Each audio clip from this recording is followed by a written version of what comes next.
Hello and good evening. I'm Melisa Idris. And I'm Sharaad Kuttan. Welcome to Consider This, the show where we want you to consider and then reconsider what you know of the news of the day. We begin the show with news that the federal court has decided it will hear the contempt of court proceedings against MALAYSIAKINI. This over readers' comments on its site that prosecutors claim undermined the judiciary. Now, the 7-judge panel ruled that MALAYSIAKINI had in fact facilitated the publication of the comments. So a contempt hearing will be held on July 13th. Now, if found guilty, MALAYSIAKINI and its editor-in-chief Stephen Gunn could be fined. In fact, Stephen could also be facing jail time. And this is the first time in MALAYSIAKINI's 20-year history that it's being cited for contempt of court. Sharaad, are you following the story? Yes, indeed. I think a lot of people, especially us within the media fraternity, are watching this with a lot of attention, because it has implications also for the work that we do and the kinds of interactivity that our platforms allow. But this case is also getting attention internationally, Melissa. Right. Alliance Journalists Indonesia, AJI, has put out a statement. Of course, there are no end of local groups that put out statements in support of MALAYSIAKINI, calling this an attack on press freedom, yes, and talking about the chilling effect that this case will have on the ability of journalists to, in fact, create a kind of atmosphere, a democratic atmosphere for discussion in this country. Particularly because this is about readers' comments, isn't it, Sharaad? So readers of, say, an article who have decided to post a comment on a website, now, news websites can be held liable for comments, and it's particularly interesting because you think about the sheer scale of how many thousands of comments come in on a daily basis. Are you thinking about having a moderator sift through all those comments? Well, we know moderators exist, and of course, like Facebook has moderators and pays moderators. But they have like a war room of moderators. They do, and and of course, the question is whether it's now become incumbent on such platforms to do so. In the past, before the advent of the internet, Melissa, people would write letters to the newspaper editors, and that gets subbed, and if it was contentious, it might go to the legal department. Those filters no longer exist in the kind of system, and it's fast-paced, and the volumes, as you mentioned, I think even in the submissions today, the lawyers from MALAYSIAKINI mentioned that 2,000 comments come in daily. The question of the quality of those comments. Now, if you've done this work, and Melissa, have you actually been tasked ever to go through comments coming through a portal? No, I don't have the personality for it. I'm quite impatient, and I'm quite reactive in a sense. But I do read the comments, and I wonder, you talked about the chilling effect, Sharaad. I wonder if, in the future, if publications are held liable for readers' comments, whether or not then they do away with that section, what that does as an avenue for expression, what that does as an avenue for engagement with readers, with an audience. Again, Yeah, Melissa, because MALAYSIAKINI does have a kind of letters section. I think that gets edited. Yes. The comment section is slightly different, and no end of really mindless comments. I mean, to put it mildly, mindless comments coming from readers. The question is, if you are a Democrat and you believe in free speech, then you actually say to yourself, you will have to allow a whole range of comments to come through, except perhaps those that incite hatred or violence towards groups and so on, others and so on and so forth. And I believe that MALAYSIAKINI, in putting out its submissions today, said that they do have a mechanism to take comments down. I also want to touch very briefly on a follow-up to a story that we discussed a couple of days ago. The Home Ministry has now banned the book Rebirth, Reform After Resistance and Hope in New Malaysia. And we were discussing this over its controversial cover. According to the Home Minister, Datuk Sri Hamzah Zainuddin, the order was issued under the Printing Presses and Publications Order of 2020. Melissa, of course, we also know that Home Ministers are not infallible. Other authors and publishers have taken the Home Minister to court. We've had reversals facilitated by the judiciary of this country, believing that the Home Minister was erroneous in putting a ban on a book or two in the past. Right. So that I think we need to be reminded of. This is not set in stone because it can be reversed, and we have mechanisms for it. The other thing I think, Melissa, that needs to be asked is what process, what due process went into this decision for the banning? Was it purely political? Right. So whether it was just raised by someone and then picked up by ministers. So you're absolutely right. It's gone quite quickly from the complaint to the banning of the book. I wonder what process was in that time. Yeah, because we've had a raid on a bookstore.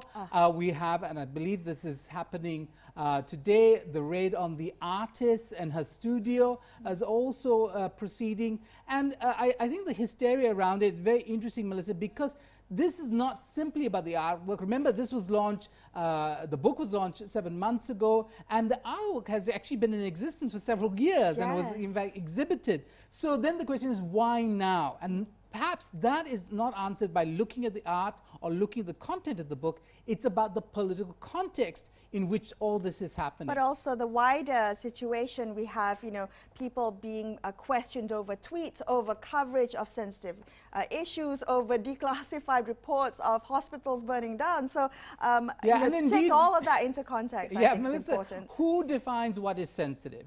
And what is the leeway for a democratic society, to the extent that we all agree we want to be a democratic society or are a democratic society? What leeway is there for differences of opinion? And when it comes to the artwork, Melissa, I think what should have been done was a good critique of the artwork rather than an attempt to censor now not just the artwork but also the contents of the book, which was an analysis of the last general election. Sure, very quickly, since you mentioned artwork, I also want to point out that the US Department of Justice is looking to recover another $96 million in assets in terms of real estate, but also artwork linked to 1MDB. So I don't want us to take our eyes off the 1MDB case just because we've got a lot of other things going on. I'm just going to quickly mention that the assets include paintings by Monet and also Andy Warhol, also allegedly by 1MDB Melissa, funds. The 1MDB story is a story that keeps giving, and it's been giving Malaysia and the international press stories.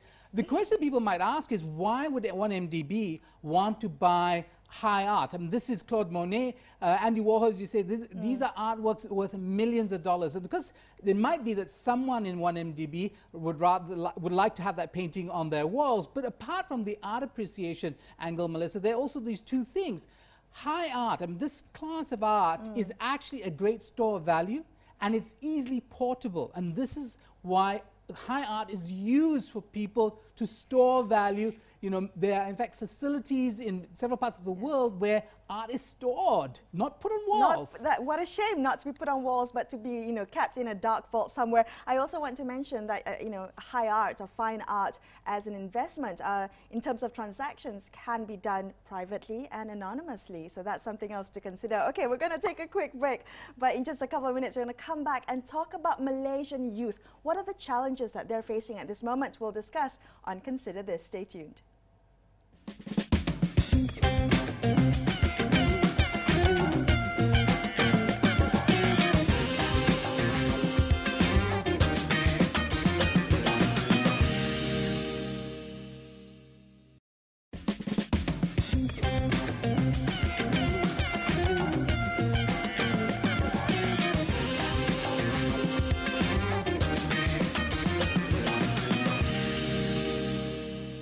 Thank you so much for staying with Sharaad and I on Consider This.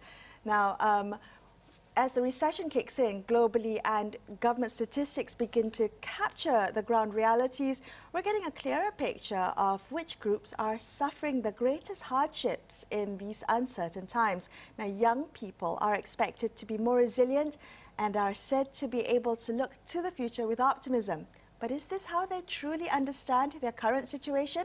Joining us on the line now to discuss this further, we have Firdaus Husni. She's the Chief Human Rights Strategist at the NGO Malaysian Centre for Constitutionalism and Human Rights. Firdaus, good evening. Thank you so much for joining us tonight.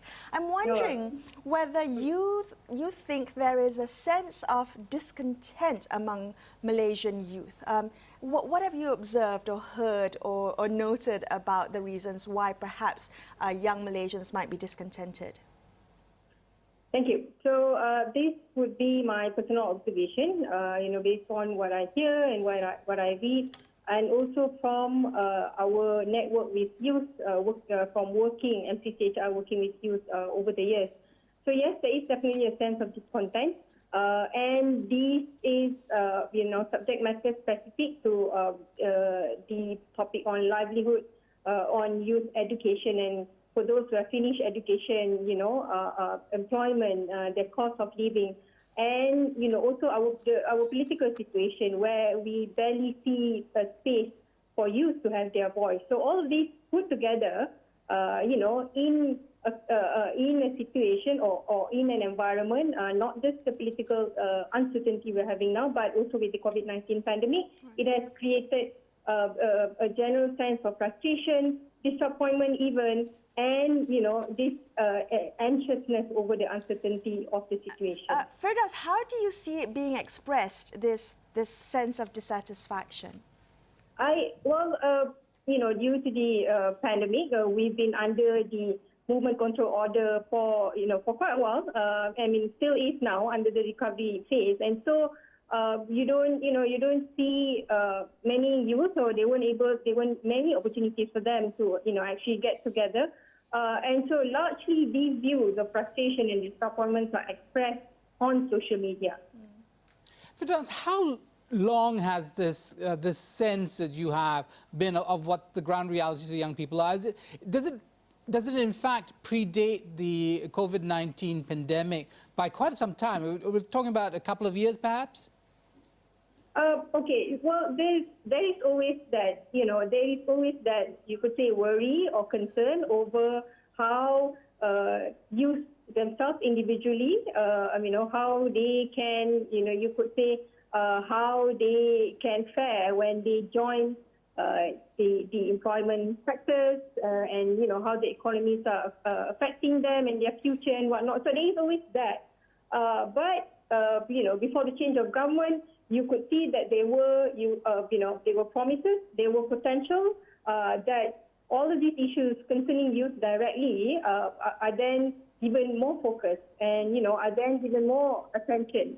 But with what is happening right now, I would say that anxiousness and that worries are heightened. Okay. Well, you said something interesting a little bit earlier. You said youth see that there's no space for them, especially in politics. I'm wondering whether that has led to an increasing apathy towards politics. Is that something that you've noted? Well, I would say it wouldn't be helpful to paint a broad brush on youth on this particular, this particular questions that you're asking, because you're looking at one section of youth who are already politically aware, as we speak, but there's also another section of youth who have always not been aware of the political ongoings in the country. So with youth who are politically aware, yes, there is that sense of, you could say hopelessness, disappointment with what's going on, and these are youth who have been involved. These are youth who, have been following the constitutional amendment and what led to that constitutional amendment, are supportive of that constitutional amendment, and see where their voice can take them and the country, towards. Yeah, I guess. So you have that, and they are currently, you could say disillusioned even. Right. But there are also a section within that youth who are politically aware who want to change things for the better and see what they can do even within, the restriction with the ongoing pandemic. So you see the youth-led Parliament Digital. I thought that was, that was a very heartening development to see and to hear and to follow. And at the same time, at the same time, there are sections of youth who are not aware, and these are actually sections who urgently need attention as you prepare youth. Especially 18 to 20 who can now vote, they urgently need attention, political education, political awareness, and with what's going on now, not much attention or priorities being given to them. Firdaus, it's often been said that the old political loyalties that people had passed down through family and so on and so forth, all have largely disappeared, and people are much more autonomous in their decision-making about what kind of politics they want, what parties they will choose, and whether they will stick to those parties. What do you see in terms of the political influence? Who's shaping their thought processes? Who is giving substance to how people feel, especially young people? Well, okay. So this is before the change of government, and also I would say before pandemic, and based on the our connection and working with youth, these are I see potential. I mean, they are youth who would step up, who would say, I want to organize things for my group, for my fellow students. And with what's going on now, you do still see that, yeah. But at the same time, you could say very much limited in terms of what they want to do. So yeah, that's the sense that I'm seeing right now. Firdaus, thank you so much for speaking with us tonight. We really appreciate your time and you sharing your insights with us. We're going to take a quick break, but after this, let's continue our conversation about the current challenges faced by youth, particularly youth in Sabah. Stay tuned to Consider This.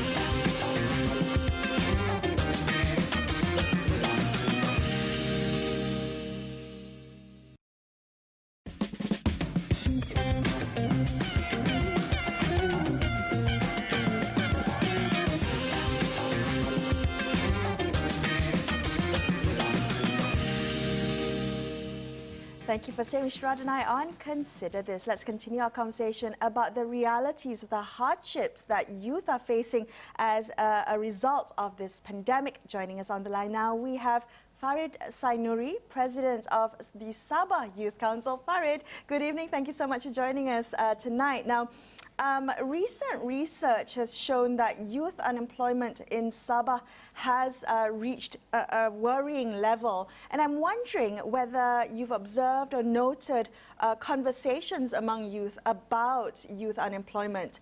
Particularly, what is it that they want to change that's not being heard or responded to by the government? Okay, regarding this matter, we have been in discussion between job providers, the industrial players, on job opportunities for youth in Sabah, because we have already reached more than 100,000 unemployed youth. But from our point of view, based on our observation, the problem is not that there is no job. There are jobs. Job opportunities are quite vast. There are various jobs available, but somehow the job that is well deserved for their particular qualification, that is not we are not having that enough in Sabah. The jobs with the qualification that is well deserved for these graduates and also youth with skills. That is why the industrial players were quite shocked when they heard about the high numbers of youth that is unemployed, because they are looking for people to work with them. But somehow, when we talk to youth, they wanted a well-deserved pay for the job that they are interested to. So the problem is the matching is not there. Right. So, Farid, I get your point. I mean, the question is jobs commensurate with the qualifications. They've gone to university. They're not getting university-level types of jobs. Underemployment, right? Yeah. So the question then is, should, at least from the viewpoint of young people, should they adjust?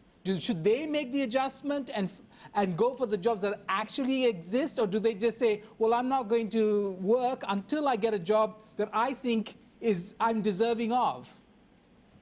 That is why sometimes we sometimes question the statistic too, because when we ask for those that is still not having jobs, they are not making, they are unemployed, but they are making money too, because some of them are in online businesses, and some of them are in gig economy, but they define themselves as unemployed. I'm not saying that our youth is not doing anything and they are not doing their best to make ends meet, they're doing their best, but somehow this is the method that's not under our power to make all the jobs well-deserved pay, giving well-deserved pay for the graduates. Right. They're trying to make ends meet, and that is why some of them are working with degree qualification, master qualification with SPM level pay. Right, so it's really underemployment that's the issue in Sabah. I do want to pivot the conversation very quickly to that recent viral video of Viviana Musibin. Now, in that video, she was climbing a tree to gain internet access for online exams. She sparked quite the conversation about the equal access to internet and the digital divide. I'm wondering, Farid, what are some of the conversations that her video sparked among Sabah youth particularly, and whether it's different from the conversations that are sparked here in the peninsula about that video? Well, it's not a surprise for us in Sabah because that is the reality of people in Sabah. Thankfully, her video went viral, so many people know about it, but it is not a surprise for us. It's a reality. It's a sad reality for us in Sabah. Not only for the people in rural areas, but some people in not so far from Kota Kinabalu itself, they are not having a good connectivity, internet connectivity here. So infrastructure is the key. We need to invest more infrastructure in Sabah especially. Farid, how willing are young people to move to get better jobs? It happens in many parts of the world. If you can't find a good job in your own town, you go to another town, you go to another country. Do you think Sabahan youth have that kind of sense of adventure or initiative to travel to get the best paying job for themselves? Yep. In fact, that particular scenario has been discussed among youth in Sabah, and in fact, in the ministry level. We discussed about it when the young ones are getting out of their kampong and out of their state, looking for jobs in Kuala Lumpur at least, and some of Sabahan youth are willing to go as far as Korea, Australia to be apple pickers and whatnot. So if you are saying that Sabahan youth are willing to go abroad to look for jobs, it is not correct because it is being discussed as an emerging problem for us because we are going to have brain drain very soon if it is continuing like that. Right. Very quickly, I also want to touch on the political battle that's happening in Sabah, the political uncertainty that's happening in Sabah. Given that everything that you've said that youth are facing in Sabah with jobs and access to infrastructure and internet, what is the feeling about politics? Do youth generally in Sabah see politics as an avenue for change? In fact, I need to share this statistic that we've obtained 5 years back. There's a survey among youth in Sabah between the age of 15 to 30 years old. There are certain domains being evaluated, and one of it is political socialization among youth. And it has been the three lowest marks that been scored in that particular survey. And it is shown that since 5 years back, Sabah youth is not engaging in political party. But I have to reiterate that even though they are not into political party, but they are discussing about politics. They know that politics is one of the avenue that has met the policies and has met how their lifestyle and whatnot. Oh, that Sabahan youth are not getting there's increase of apathy in politics among youth. I think it's a different thing. They are not getting less interest, but they are getting more interest in fact. Farid, thank you so much for speaking with us tonight. Unfortunately, that's all the time we have for this episode of Consider This, but we really appreciate you speaking to us. I'm Melisa Idris. And I'm Sharaad Kuttan, signing off for the evening. Thank you so much for watching, folks. Good night.